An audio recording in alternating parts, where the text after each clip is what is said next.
Welcome to this courageous conversation. A courageous conversation helps us to engage in dialogue with people we don't normally speak to about things we don't normally speak about, or with those we speak to all the time about topics we would rather avoid.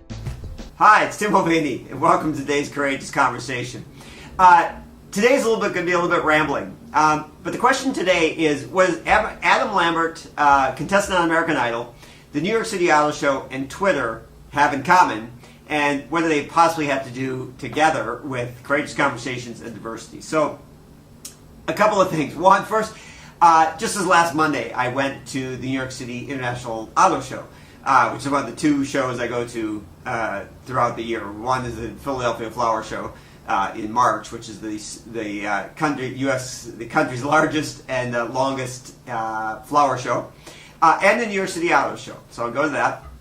And first off, I'm always amazed at the diversity of people at the auto show. And I mean, really, there's Hasidic Jewish families, there's black guys, there's Hispanic guys, there's some of them brought their girlfriends with them. There's middle-aged white guys. There's a whole gamut of people, and it's an amazing experience to me to watch all these disparate people who seemingly have absolutely nothing in common be together for this one particular event over this common interest of looking at cars. And people are taking pictures of themselves with cars they're never going to buy, but the common interest is the car.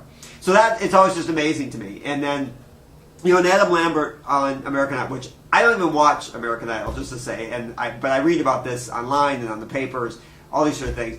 And apparently Adam Lambert he hasn't said anything, but the rumor is that he's gay, wears eyeliner and listened to show tunes all as a kid and all these sort of things. So all sorts of debate about whether or not his talent will be enough to have him win. I've been reading things just today that talk about him being far and away the best contestant on this year, apparently. But will people, will his being gay get him bounced off? And then Twitter, which I'm on Twitter, and you can follow me on Twitter if you would like. And figuring out as I use Twitter, what do I share about myself? How do I share with people?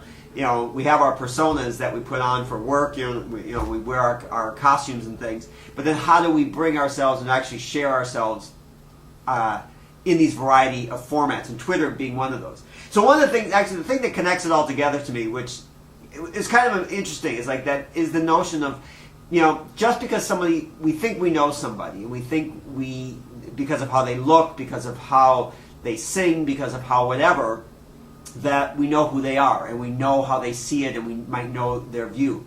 But I think the thing that connects it all together to me is about how do we be personal with each other, and how do we listen to people, even though I think I know who they are. It's like, well, how would they possibly, because at the show, at the auto show, there was a car in one of the displays. There was a race car simulator, so you could sit in this. And there's a whole line of people.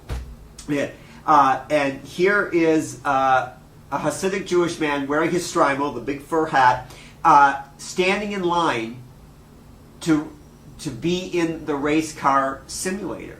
So there's despite all the appearance and the whole look, because it's certain where it's Passover's on, so it's he's dressed in all his Shabbos garb, and at the same time standing in line for the race car simulator.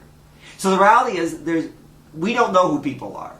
And part of the goal, not even part of the goal of all the work, everything that I do, is about helping people bring themselves to the workplace. I just did a talk for an organization on coming out in the workplace and helping people, how to use courageous conversations to come out in the workplace. And that notion about bringing our entire self to work. And that means listening to that alternative viewpoint. So there's, as we look at the current meltdown and finding ways, the struggle for all of us, me included, to listen to people who have opinions different than me. Even though it looks like we should be the same, or it looks like we should be different. But here's Adam Lambert, who may be gay, maybe not, but has amazing singing talent. And so what does that have to do with it? Here's this Hasidic Jew standing in line at the race car simulator at the New York Auto Show. Here's Tim Mulvaney trying to figure out how to share himself with other people on Twitter, and how to just be who we are, rather than, so we can bring our entire selves to the work, so we can actually say and share the things we need to say and share to help the organization succeed, or to help myself succeed, or help keep the organization from melting down. So just some thoughts. I hope your day's going well, hope your week's going well, and this is Tim Mulvaney. I look forward to talking to you again soon. Bye now.